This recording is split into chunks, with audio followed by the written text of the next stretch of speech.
Hello दोस्तों, कैसे हो आप सब मस्त बढ़िया। और क्या, सब मस्त हो गई। तो दोस्तों, सेकेंड ईयर के क्लास में हम आज हमारा सेकेंड डे है। सेकेंड डे में जो है हम सबसे पहले फर्स्ट डे में हमने बात कर ली थी कि लीनियर यानी कि पार्शियल डिफरेंशिएशन का जो लीनियर डिफरेंशिएशन इक्वेशन होता है उसको सॉल्व कैसे किया जाता है। लेकिन उसमें हमने आपको बताया नहीं था कि इसको सॉल्व कैसे किया जाता है, सिर्फ हमने उसमें एक छोटा सा बेसिक नॉलेज दी थी। तो आज हम दोस्तों क्वेश्चन को सॉल्व करने के लिए यहाँ पे आए हुए हैं। तो अगर आप सब बेसिक कर रहे हैं तो आप सब जो है आप सबके लिए ये वीडियो बहुत ही इम्पोर्टेंट होने वाली है, जो कि सेकंड पेपर का है, जिसमें से कि पहला ही चैप्टर है linear differentiation with constant coefficient. Okay, तो आज का हमारा फर्स्ट क्वेश्चन है ये, सॉल्व द डिफरेंशियल इक्वेशन। ये रहा। इसमें दे रखा है कि del two z upon del x square minus 3 del two z upon del x del y plus 2 del two z upon del y square is equal to 0। तो दोस्तों, जैसे कि आप जानते हैं कि यहाँ पे जो जीरो दिया हुआ है, जीरो जो दिया हुआ है यहाँ पे, तो ये जो कि पार्टिकुलर इंटीग्रल का जो पार्ट होता है वो वाला होता है। यहाँ पे जो जीरो जीरो यहाँ दे रखा है ये पार्टिकुलर इंटीग्रल वाला है, जिसमें कि जैसे कि अगर आपको पार्टिकुलर इंटीग्रल निकालना हुआ है, जैसे पी आई है, इसको हमें निकालना है। तो कैसे निकालेंगे? तो सिंपली इसको क्या करेंगे कि जो कि हमारा पहले ये जो राइट हैंड साइड में है, इसकी वैल्यू को जीरो अपान, अगर किसी भी जीरो को किसी भी संख्या से भाग देते हैं उसका मान जीरो हो जाता है। तो देयरफॉर आपको जो है क्लियर हो गया होगा कि हमारा पार्टिकुलर इंटीग्रल जो है ये हमारा क्या हो गया, जीरो हो गया। क्या हुआ? जीरो। तो देन आफ्टर आप हम वी नो दैट, हम जानते हैं कि क्या जानते हैं कि जो है कि जेड जेड बराबर होता है C F plus sorry C F plus P I होता है। जैसे कि हमने बताया C F plus P I होता है। तो जो हमारा जो है, हमने पी आई तो फाइंड कर लिया कि पी आई हमारा क्या हो जाएगा, लेकिन हमने सी एफ फाइंड अभी नहीं किया है। तो सी एफ फाइंड करने के लिए जो है हमको क्या करना पड़ेगा? सबसे पहले कि चलिए इसको सॉल्व करते हैं। तो जैसे कि फर्स्ट क्वेश्चन में आप देख रहे हो कि del two z upon del x square minus 3 del two z y. इस मतलब कि हमने इसको फर्स्ट नोट्स में फर्स्ट डे में हमने बता रखा था कि डेल बाय डेल एक्स की वैल्यू क्या होती है, डी होती है। तो डी का स्क्वायर कर देंगे तो क्या हो जाएगा, del two z upon del x square.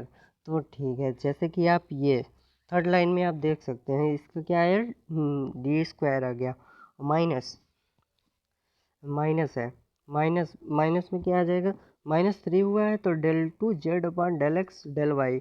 ये किसकी वैल्यू होती है? यस की वैल्यू होती है। यानी एक बार इसमें क्या कह रहा है, एक बार एक्स के सापेक्ष पार्शियल डिफरेंशिएशन होना है, उसके बाद सेकंड नेक्स्ट टाइम में क्या होना है, वाई के सापेक्ष पार्शियल डिफरेंशिएशन होना है। तो इसको आप क्या क्या कर सकते हो? इसको सिंपली हमने बता रखा था, अगर एक्स के सापेक्ष डिफरेंशिएशन हो रहा है तो डी होगा, वाई के सापेक्ष हो रहा है तो डी डैश होगा। तो आप क्या समझिए कि यहाँ पे हमारी वैल्यू क्या आने वाली है, डी इंटू डी डैश। तो इसमें सबसे पहले ही दे रखा है 3 दिया है, तो इसका मतलब ये रहा D 3 D into D dash. Okay, आपको ये स्टेप समझ में आए? तो उसके बाद थर्ड में क्या रखा है, 2 डी डैश का स्क्वायर। यानी इसका क्या होता है, अगर y के सापेक्ष है तो डी डैश का स्क्वायर हो जाएगा। और जो ये z होता है, z को हम कॉमन ले लेते हैं। इस फॉर्म में क्या करते हैं, z को हम कॉमन ले लेते हैं। तो z को कॉमन ले लेंगे तो हमारा किस इस वाले फॉर्म में जनरेट होकर आ जाएगा, इस फॉर्म में जनरेट होकर आ जाएगा। जैसे कि आपको ये क्वेश्चन में ही दिया हुआ है कि जैसे कि कभी कभी क्वेश्चन में आता है ना कि ये डी के फॉर्म में पूछ लेता है कि इसका जो है सॉल्यूशन क्या होगा, जनरल सॉल्यूशन क्या होगा। उसके बाद जो है कभी कभी तो जो है इस वाले फॉर्म में पूछ लेता है। इसके फॉर्म में पूछ लेगा। कभी कभी जो है जैसे कि हमने बता रखा था आपको कि s r plus t equal to zero, इसके फॉर्म में भी पूछ लेता है। तो जो है दोस्तों आपको ये सारी चीज़ें अभी पता चलने वाली हैं। तो दोस्तों अगर आप वीडियो पर नए हैं तो चैनल को सब्सक्राइब कीजिए और बेल आइकन दबाना ना भूलिएगा, ताकि हमारी वीडियो की नोटिफिकेशन सबसे पहले मिलती रहे आपको। और रेगुलर कंटिन्यू आप लोग पढ़ते रहिए, तभी आपको ये डिफ्रेंशिएशन समझ में आएगा, वरना नहीं समझ में आने वाला। तो चलिए इसको हम निकालते हैं, इसका सी एफ निकालने के लिए सबसे पहले हम जो है जो हमको क्वेश्चन में दिया रहता है, जैसे कि हमको ये दे रखा है, तो इसका हमको आप जल्दी इक्वेशन निकालना पड़ेगा। आप जल्दी इक्वेशन में क्या होता है कि जैसे अगर आप जल्दी इक्वेशन आपको निकालना है तो डी के स्थान पर एम स्क्वायर कर देना है, और अगर जहाँ पे डी इंटू डी डैश है उसकी वैल्यू क्या हो जाती है, उसकी वैल्यू एम होगी। क्यों कि आपको मैं जैसे बताना चाहूँगा, जैसे कि अगर डी दिया है तो आप एम रखोगे, और अगर डी डैश दिया हुआ है तो आप जो है 1 रखोगे। अगर जैसे सिंपली फॉर्म में क्या क्या दे देता है, जैसे कि अगर आपको डी इंटू डी डैश दे रहा है तो आपको जो है डी की वैल्यू क्या हो जाएगी, एम हो जाएगी इंटू 1, तो क्या हुआ एम हो जाएगा। ठीक है। और अगर जैसे कि अगर आपको कोई, और अगर जैसे कोई पूछ रहा है कि डी डैश का स्क्वायर क्या हो जाएगा, तो इसमें क्या होगा, डी डैश की वैल्यू बराबर 1 हो जाता है, 1 का स्क्वायर इक्वल टू 1।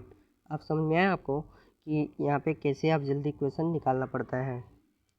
जैसे कि अब कह रहा है अब जल्दी इक्वेशन निकालने के लिए तो जो है अब डी स्क्वायर का मतलब एम स्क्वायर माइनस 3, उसके बाद डी इंटू डी डैश यानी एम, उसके बाद प्लस 2 डी डैश का स्क्वायर यानी 1 यानी इक्वल टू 2 हो जाएगा, इक्वल टू 0। ये आपका हो गया आप जल्दी इक्वेशन। इसको सॉल्व करके हमको m की वैल्यू फाइंड आउट करनी होती है। चलिए अब बढ़ते हैं आगे।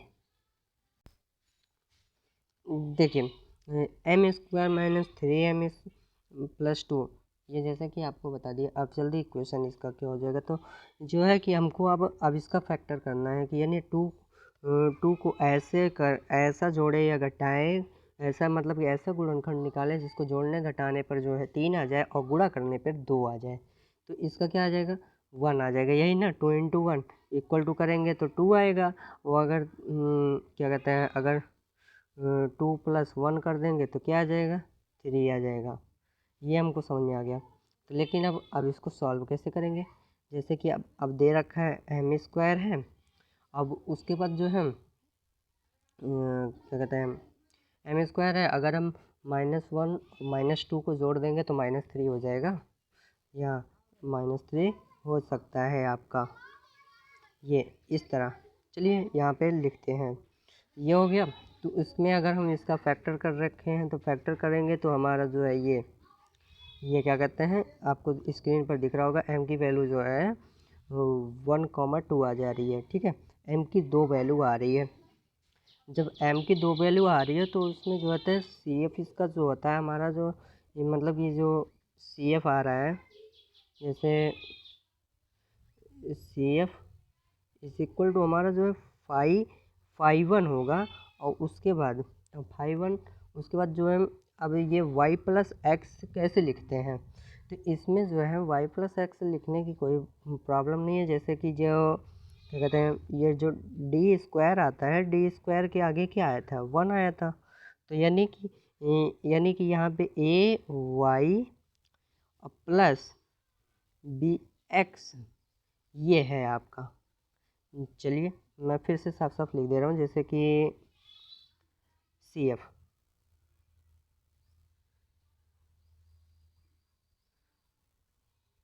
Equal to 5 into a y plus b x plus 5 a y plus b x, ऐसे प्लस ऐसे डॉट डॉट डॉट करते हुए एन तक चली जा रही है इसकी वैल्यू। तो जो है आपको समझ में आ गया कि जो है कि वाई जो आ रहा है ये कहाँ से आ रहा है, तो डी, जैसे कि हमने सवाल में ही दिया हुआ था कि D square minus 3d plus 2d का होल स्क्वायर, ये दिया था ना। तो इसमें जो है कि डी के पहले कॉफिशिएंट क्या आ रहा है, हमारा 1 आ रहा है, उसके बाद डी डैश का कॉफिशिएंट क्या आ रहा है, 3 आ रहा है, और डी डैश के स्क्वायर का कॉफिशिएंट क्या आ रहा है, 2 आ रहा है। तो जो कि हमने पहले ही बता रखा था कि वाई का जो आ रहा है वो जो है यहाँ से क्या कहते हैं, डी स्क्वायर का कॉफिशिएंट लिया जाएगा वाई के साथ, और एक्स के साथ जो कॉफिशिएंट लिया जा रहा है वो एम की वैल्यू होती है। तो ठीक है, ये क्या होती है, एम की वैल्यू होती है। तो सी एफ हमारा क्या हो गया, 5 वाई प्लस यहाँ पे हमारा एम की वैल्यू क्या आ रही है, ये एम की वैल्यू पॉजिटिव में आ रही है दोनों। तो इसका मतलब कि हमको जो है दोनों को पॉजिटिव लेना है। तो वाई प्लस एक्स हो जाएगा प्लस 5 आ गया, उसके बाद वाई प्लस 2x, ये हमारा हो गया सी एफ। क्या हुआ, सी एफ हुआ। तो ठीक है, अब आपको सी एफ निकालने में कोई दिक्कत नहीं होनी चाहिए। तो सी एफ हमारा ये निकल कर आ गया हुआ है, सी एफ हमारा आ गया। पार्टिकुलर इंटीग्रल आपको हमने बताया था इसका 0 है। तो देयर फोर सोल्यूशन क्या हो जाएगा, आपका सोल्यूशन हो जा रहा है हमारा जेड इज इक्वल टू, क्योंकि z equal to C F plus P I होता है, पी आई 0 है, तो मतलब कि जो सी एफ आए वही उसकी वैल्यू हो गई, क्या हुए, वही उसकी वैल्यू हो गई। तो चलिए अब नेक्स्ट सवाल देखते हैं। नेक्स्ट क्वेश्चन दिया हुआ है, solve the differential equation D square minus D dash का whole square into Z is equal to 0। दोस्तों फर्स्ट क्वेश्चन को सीखने के लिए हमको टाइम लगता है, लेकिन नेक्स्ट सेकंड क्वेश्चन को समझने में हमको टाइम नहीं लगेगा, क्योंकि फर्स्ट में हमको जानकारी क्या नहीं होती है, लेकिन जब सेकंड आप सॉल्व करते हो तो उसमें जो है हमको बेसिक भी नॉलेज पता चल जाता है, और देन आफ्टर हमको अलग से नॉलेज पता चल जाती है। तो चलिए हम सेकंड क्वेश्चन को सॉल्व करते हैं। सेकंड क्वेश्चन दिया क्या हुआ है, तो आपको सेकंड में दिए रखा है D square minus D dash का whole square into Z equal to 0। ठीक है, जब ये दिया हुआ है तो इसमें आप क्या करोगे, इसका फैक्टर बनाना पड़ेगा आपको। तो इसका फैक्टर बनाने के लिए जो है एक बार ध्यान दीजिए कि हमारा ये जो डी वाला ऑप्शन दे रखा है दोनों का स्क्वायर है, तो दोनों का स्क्वायर हमको क्या क्या समझ में आ रहा है, दोनों का स्क्वायर यही हमको समझ में आ रहा है कि ए स्क्वायर माइनस बी स्क्वायर क्या होता है, ए प्लस बी इंटू ए माइनस बी। ठीक है, जब ये आपको पता चल गया कि ए माइनस बी हो जाता है, जब ए माइनस बी हो रहा है तो जो है दोनों का फैक्टर करोगे तो क्या आ जाएगा, एम स्क्वायर माइनस 1 का स्क्वायर। अब जल्दी इक्वेशन हमारा क्या आ रहा है, एम स्क्वायर माइनस 1 का स्क्वायर, यानी देयरफॉर एक बार एक प्लस में आ रहा है एक माइनस में आ रहा है, तो इससे हमारा साफ पता चल जा रहा है कि एम की वैल्यू जो है एक पॉजिटिव है एक निगेटिव है।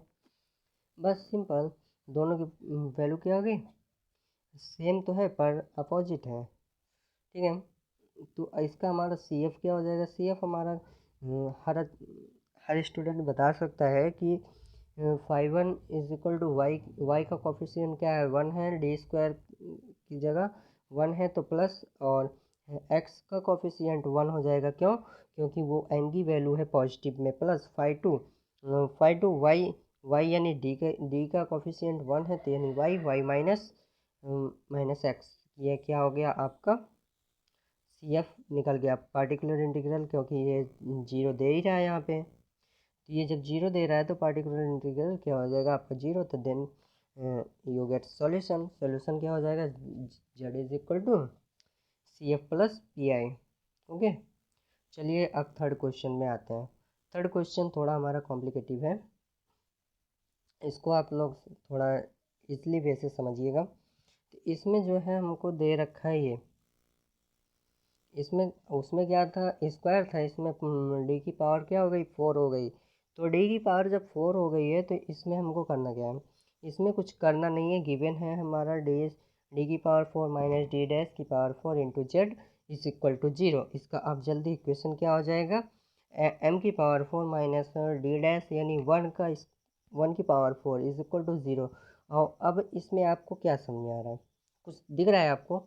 इसमें भी ए स्क्वायर माइनस बी स्क्वायर का फॉर्मूला जनरेट हो रहा है, ये देखिए। क्यों? क्योंकि इसमें जो है दोनों का स्क्वायर कर देंगे तो हमारे इस फॉर्म में आ जाएगा क्या, एम स्क्वायर माइनस ए, मतलब कि ए स्क्वायर माइनस बी स्क्वायर, फिर ए स्क्वायर प्लस बी स्क्वायर, तो दोनों का आ जाएगा। तो जब ए स्क्वायर माइनस बी स्क्वायर का होल स्क्वायर आ रहा है तो उसमें जो है हमको तीन टर्म, यानी हमको तीन टर्म मिलते हैं। तीन टर्म जब हमको मिल गए, एक आ जाएगा m minus one, second bracket में आ जाएगा एम प्लस वन, और थर्ड ब्रैकेट में आ जाएगा m square plus one is equal to 0। On comparing both side, अब दोनों को कंपेयर कर लेते हैं तो क्या आएगी इसकी वैल्यू में। जब इन दोनों को हम कंपेयर करते हैं तो m minus one is equal to 0, हमको मिलता क्या है, हमको मिल रहा है वन मिल रहा है। उसके बाद m plus one is equal to 0, m की वैल्यू क्या मिल रही है हमको, माइनस वन मिल रही है। M square plus one is equal to 1 होता है, एम की वैल्यू क्या आ रही है, माइनस वन में मिल रही है। तो देन ये जो स्क्वायर में आ रहा है m square is equal to minus one, तो देन यू गेट, क्या समझ में आ रहा है आपको, एम को अगर हम सिर्फ एम निकालेंगे तो minus one under root minus one Euler साहब ने बता रखा था कि आयोटा होता है, यानी आई हो जाएगा।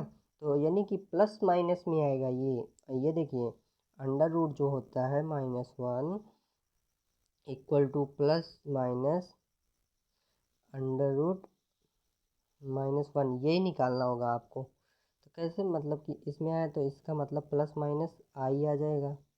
प्लस माइनस जब आई आ रहा है तो इसका मतलब एक बार आई जो है पॉजिटिव होगा, सेकंड टर्म में आई नेगेटिव हो जाएगा।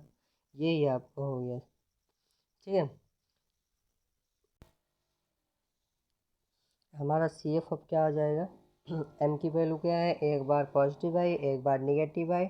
उसके बाद फिर जो है हमको, मतलब कि फर्स्ट में एक बार जो है हमको वन, मतलब कि हमको इसमें एम की वैल्यू चार मिली है। क्या, एम की वैल्यू हमको चार मिल गई है। कौन कौन सी, एक वन मिली है, एक माइनस वन मिली है, उसके बाद एक आई मिली हुई है, उसके बाद एक माइनस आई मिली हुई है। तो आप जो है इसका सी एफ निकाल सकते हैं। इसका सी एफ कैसे निकलेगा, सी एफ बताइए आप लोग कैसे निकलेगा इसका सी एफ जो है डी का कोफिशिएंट वन है, और एक्स का कोफिशिएंट जो है एम की वैल्यू होती है, तो यानी five one is equal to Y plus X, और plus five two is equal to हो जाएगा वाई माइनस एक्स हो जाएगा, क्योंकि वन आया था उसके बाद माइनस वन आया था, उसके बाद फाइव थ्री, मतलब कि जैसे आपका क्वेश्चन आता जाएगा वैसे आप five one five two five three five four ऐसे करते हुए जेड तक जाना, एन तक चले जा सकते हैं। ओके, तो आपका सी एफ आपका निकल कर आ गया, ये रहा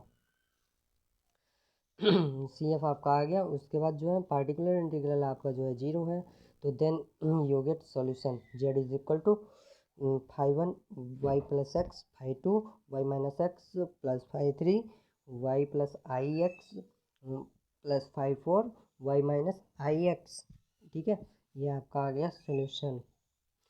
चलिए अब फोर्थ क्वेश्चन देखते हैं। फोर्थ क्वेश्चन में हमारा क्या आ रहा है कि solve the differential equation D D cube minus four D square into D dash plus four D dash को square is equal into zero equal to zero. मतलब कि अगर आपको अगर कोई भी डिफरेंशियल इक्वेशन दे रहा है उसके वो क्या है, जीरो के बराबर है, तो आप समझ जाइएगा कि पार्टिकुलर इंटीग्रल जो है हमारा वो जीरो आने वाला है। तो मतलब कि आपको अगर आप सी एफ निकाल के छोड़ देते हो तो आपको नंबर मिल सकता है, लेकिन सही ढंग तो ये है कि z is equal to C F plus P I निकाल के उसके बाद आप सोल्यूशन को रखेंगे तो जो है आपको अच्छे नंबर मिल सकते हैं। लेकिन अगर आप सी एफ पे भी छोड़ देंगे तो फिर भी आपको आधे नंबर मिल जाएंगे तो इसका अब जल्दी इक्वेशन क्या आ जा रहा है, अब जल्दी इक्वेशन आ रहा है m cube minus four m square plus four equal to zero.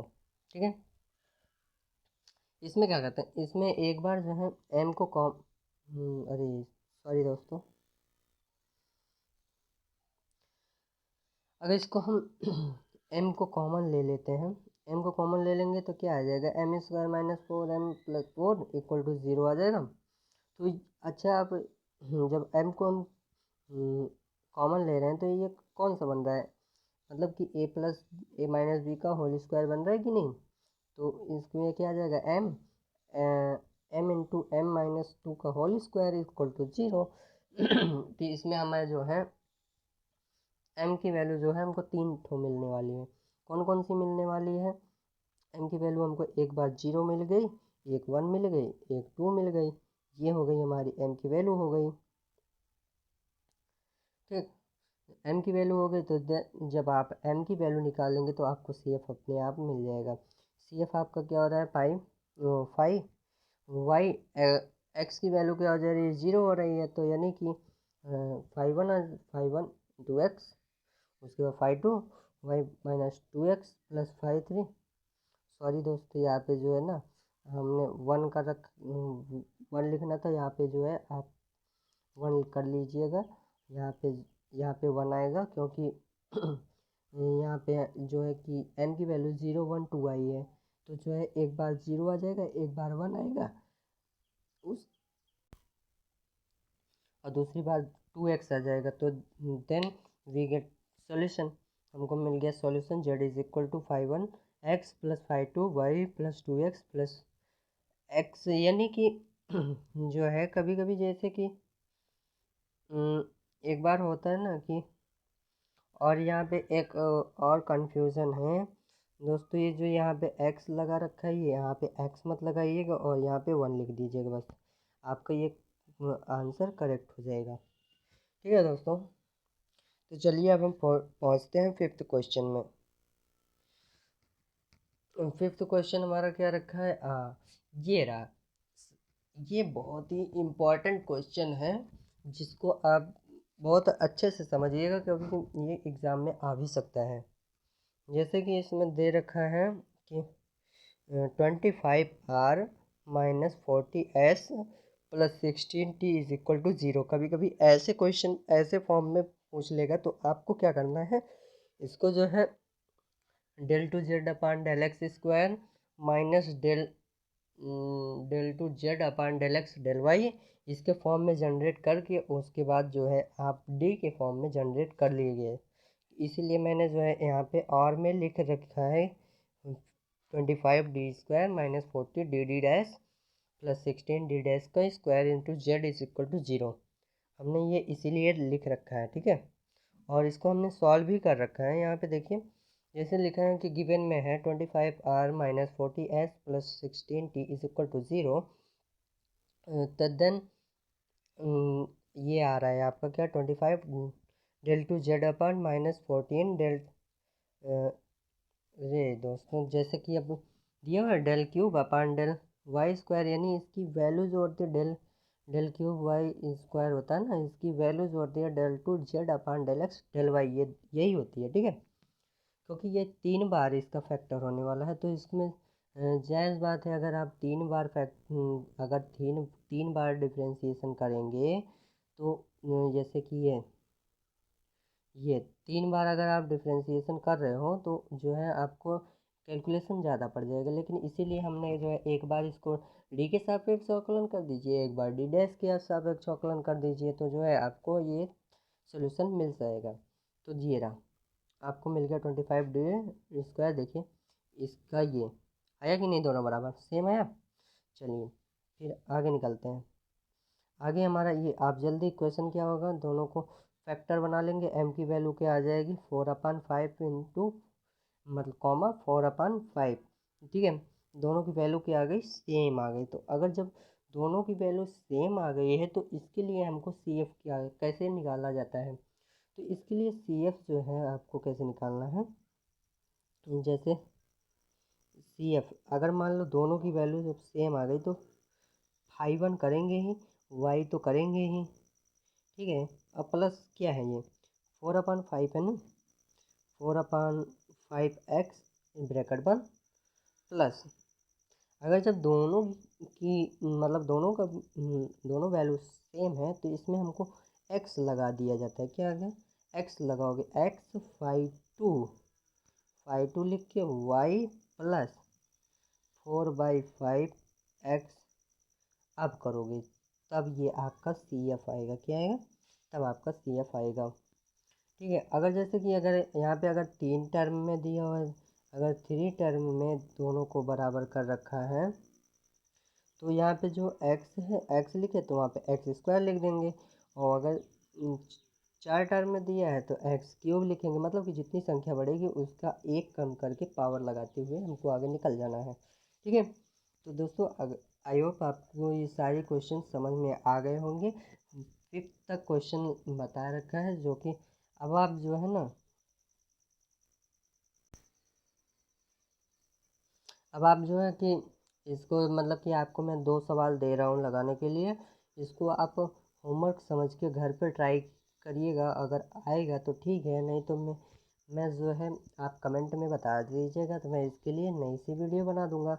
लेकिन आप आई होप आपको ये आ जाएगी ये सवाल। जैसे 6 क्वेश्चन में ये रहा d² minus a² d dash का स्क्वायर इंटू जेड। और क्या दे रखा है इसमें, और में दिया हुआ है r is equal to a² into t. और ये ध्यान दीजिए कि जो t है, t इज क्यूब, मतलब कि t पावर में नहीं है, ये a² t ऐसे लिखा है। ठीक है, हाँ, आप ये लगा लीजिएगा। ये नेक्स्ट क्वेश्चन है।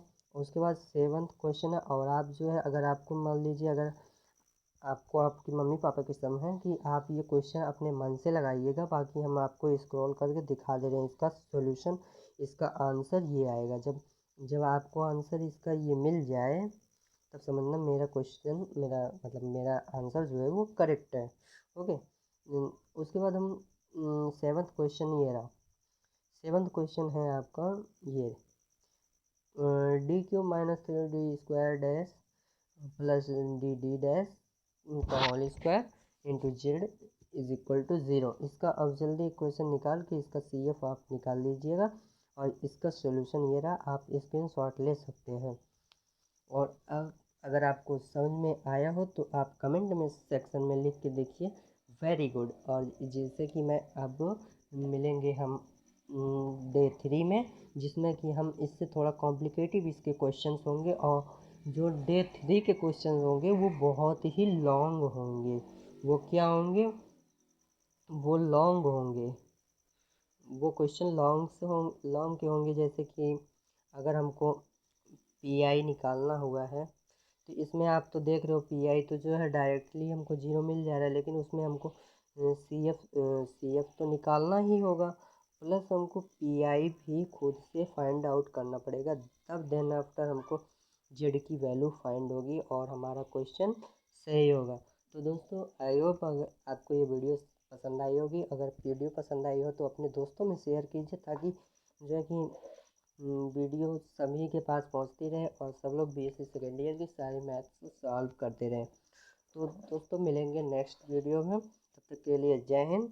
और अगर आपने चैनल को सब्सक्राइब नहीं किया है तो वीडियो को सब्सक्राइब की चैनल को सब्सक्राइब कीजिए, वीडियो को लाइक कीजिए। बस, मिलते हैं नेक्स्ट वीडियो में।